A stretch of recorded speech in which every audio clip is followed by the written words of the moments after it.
Hello भाई, सभी को राम राम। आप DSSS की जो तैयारी करते हैं, आप पेपर दे देते हो, उसके बाद आपको समझ ही नहीं आता आपके नंबर कैसे बढ़े या कम हुए, किस हिसाब से नॉर्मलाइजेशन हुआ। तो DSSS का जो नॉर्मलाइजेशन का एक फॉर्मूला है, जो ऑफिशियल फार्मूला है, DSSB बोर्ड ने दिया हुआ है, आज उसको आपको समझाएंगे भाई। उसका जो निचोड़ निकल कर आएगा कि जब आप पेपर देने जाते हो, आपकी एक्यूरेसी में मैटर करती है या नेगेटिव मार्किंग मैटर करती है, या पेपर के अंदर जो बच्चे बैठे हैं वो मैटर करते हैं, किस हिसाब से नॉर्मलाइजेशन होता है, क्या क्या फैक्टर होते हैं उस पर, आज उसके ऊपर बारीकी से बात करेंगे भाई, समझाने की कोशिश करेंगे। फॉर्मूला बहुत कॉम्प्लिकेटेड है, ईजिली समझ नहीं आएगा एक नॉर्मल बच्चे को, लेकिन जिसको समझ नहीं आएगा, बात का जो निचोड़ होगा, रिजल्ट निकल कर जो आएगा कंक्लूजन कि भाई ऐसा करने से नंबर बढ़ेंगे और ऐसा करने से नंबर गलत हो सकते हैं आपके, वो चीज़ आपको समझाने की कोशिश करते हैं। ये भाई फॉर्मूला जो लिखा गया है, ये देखिए, एक्शन क्या है कि आपका जो नॉर्मलाइजेशन का स्कोर निकल कर आएगा वो निकालना होता है हमें। पहले क्या होता था, DSSB में नॉर्मलाइजेशन नहीं होता था, उसके बाद ऑनलाइन पेपर स्टार्ट हुए हैं, ऑनलाइन पेपर आने के बाद कई कई शिफ्ट में एग्ज़ाम हो रहे हैं, तो नॉर्मलाइजेशन शुरू हुआ था। तो उसका एक फार्मूला लिखा था DSSB में, जो आज तक यही फार्मूला चला हुआ है, और जितने भी एग्ज़ाम हुए हैं सभी के सभी इसी बेस के ऊपर, इसी फार्मूले के बेस के ऊपर हुए हैं भाई। अब देखो, YAV plus S2/S1 into X minus XAV। एक बार फॉर्मूले को देखो आप, ठीक है, समझा दूंगा मैं, दिक्कत नहीं है।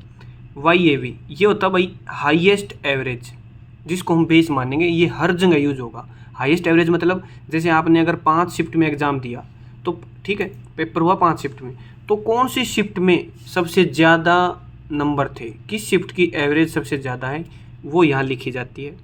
प्लस S2/S1 को एक बार छोड़ो, ये लिखो X माइनस XAV। एक्स होता है आपका रो स्कोर यानी कि जो आपने पेपर दिया है, आपने 200 नंबर का पेपर दिया, 200 में से मान लिया आपके 120 नंबर आए, तो आपके 120 नंबर यहाँ यूज होंगे। माइनस XAV, आपने जिस शिफ्ट में पेपर दिया, जिस शिफ्ट में आपके 120 नंबर आए हैं, उस शिफ्ट की एवरेज क्या है वो आपने यहाँ लिखनी है XAV में, ठीक है। ये चीज़ है भाई फार्मूले की। और एक होता है S2/S1, S2 होता है स्टैंडर्ड डिडक्शन, स्टैंडर्ड डेविएशन बोल देते हैं उसको। S2/S1, S2 होता है स्टैंडर्ड डेविएशन। इसमें क्या होता है, हाईएस्ट एवरेज वाली शिफ्ट, जिस शिफ्ट की सबसे ज़्यादा SDI स्टैंडर्ड डेविएशन सबसे ज़्यादा आई, वो शिफ्ट लेनी है। डिवाइड में आपने जिस शिफ्ट में एग्ज़ाम दिया उस शिफ्ट की स्टैंडर्ड डेविएशन। एक इसको ना समझने के लिए पता क्या है, हम इसको समझाने का फार्मूला होता है ये कि भाई SD is equal to summation XI minus X bar upon, ये देखो इसमें बढ़ोगे बहुत ज़्यादा हो जाएगा, तो कंक्लूजन मैं बता रहा हूँ, हमेशा ये S2 ज़्यादा आएगा, S2 ज़्यादा आएगा और S1 कम आएगा। वो क्यों? क्योंकि ये है हाईएस्ट एवरेज और ये है आपकी शिफ्ट की एवरेज। अब हाईएस्ट एवरेज तो भाई हाईएस्ट तो ज़्यादा ही होगा, ये आपकी शिफ्ट की एवरेज है। और नॉर्मली इसको मैं अगर मैं मान के चलूँ कि भाई इनको हम जब काटेंगे तो ये वैल्यू 1 से ज़्यादा आएगी, 1 पॉइंट समथिंग या 2 पॉइंट समथिंग, इस तरीके से आएगी। तो समझने के लिए सिर्फ इतना समझो कि S2 वैल्यू ज़्यादा है, S2 वैल्यू कम है। अब देखो इस टाइप के फॉर्मूले समझने के लिए बहुत पेशेंस चाहिए भाई, तो वीडियो एंड तक देखो तभी समझ में आएगा बात का निचोड़, ऐसे नहीं आ पाएगा। मैं मान के चल रहा हूँ 4 शिफ्ट में आपका पेपर हुआ है, 1 2 3 4, तो एवरेज स्कोर मैंने मान लिया कि हर शिफ्ट का, पहली शिफ्ट का 80, दूसरी का 100, तीसरी का 110, चौथी का 120, 4 शिफ्ट में आपका पेपर हुआ, ये आपका एवरेज स्कोर है। तो मैंने फॉर्मूले में आपको बताया था, ये देखो, ये बताया था कि YAV हाईएस्ट एवरेज, जिसको हम बेस मान के चलते हैं हर एक शिफ्ट में। तो यहाँ पर बेस क्या हुआ, 120, ये 4 शिफ्ट में पेपर हुआ है, 120 हो गया आपका बेस। अब मैं केस डिस्कस करूँगा सबसे ईजी शिफ्ट, भाई जिस शिफ्ट में सबसे ज़्यादा नंबर आएंगे वो ईजी शिफ्ट कही जाएगी। तो सबसे पहले इसी केस को डिस्कस करते हैं। देखो ये फार्मूला था मेरा, केस 4, ये फार्मूला है। अब मैं इसमें पुट करता हूँ, ये यहाँ लिख दिया। अब देखो एवरेज शिफ्ट, ये बताया था मैंने, एवरेज होता है, एवरेज हाईएस्ट एवरेज किसका, ये 120, ये हर जगह यूज होगा बेस, ठीक है, बेस वाला हर जगह यूज होगा।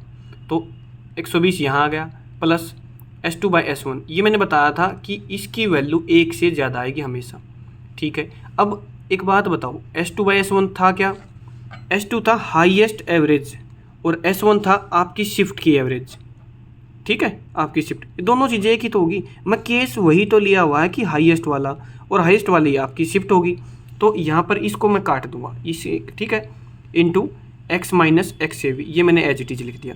अब एक्स एवरेज क्या बोला था मैंने, ये देखो शिफ्ट की एवरेज ये थी। शिफ्ट की एवरेज कितनी है आपकी 120, क्योंकि मैंने 120 वाला ही केस लेके चला हुआ हूँ।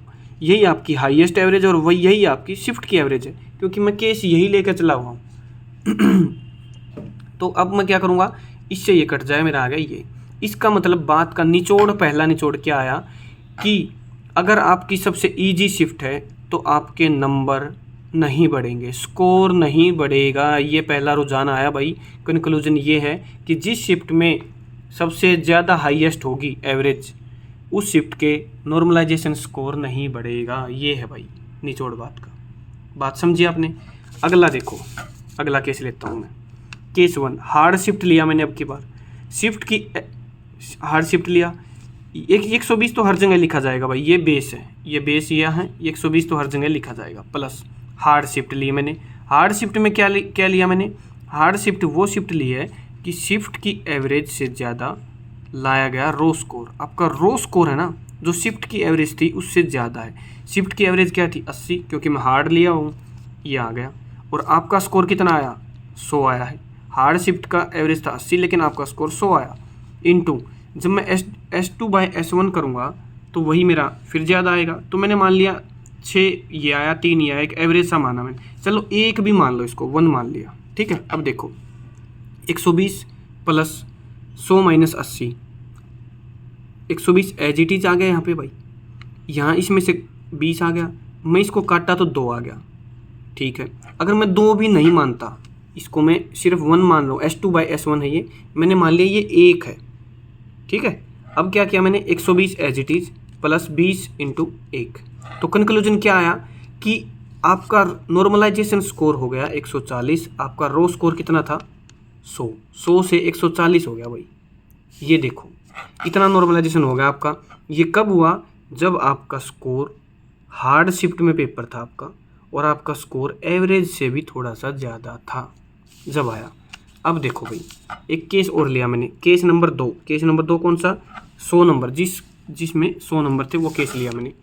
यानी कि बच्चा अपनी शिफ्ट के एवरेज से कम नंबर लाया, यानी कि शिफ्ट हार्ड थी उसकी, लेकिन बच्चा क्या हुआ कि एवरेज से भी कम नंबर लाया। 120 तो बेस मान के चलना ही होता है, हाईएस्ट एवरेज, प्लस बच्चा नंबर लेकर आया 90, उसकी शिफ्ट की एवरेज थी 100, इंटू S2/S1। ये मैंने बताया कि हमेशा 1 से ज़्यादा होता है। तो 120 plus 90 minus 100 minus 10 into 110, number कितने आ गए आपके 110। तो नंबर क्या है भाई, एवरेज शिफ्ट की 100 थी, नंबर कितना लाया 100, और नॉर्मलाइजेशन होकर कितना हो गया 110। मतलब नंबर बढ़ेंगे अगर आपकी शिफ्ट हार्ड है। ये कंक्लूजन निकल कर आया यहाँ पे। अब एक केस और लेता हूँ मैं कि लेट हार्ड शिफ्ट है, सबसे हार्ड शिफ्ट, आपका नॉर्मलाइज रो स्कोर 0, पूरे के पूरे पेपर में आपके 0 नंबर आए।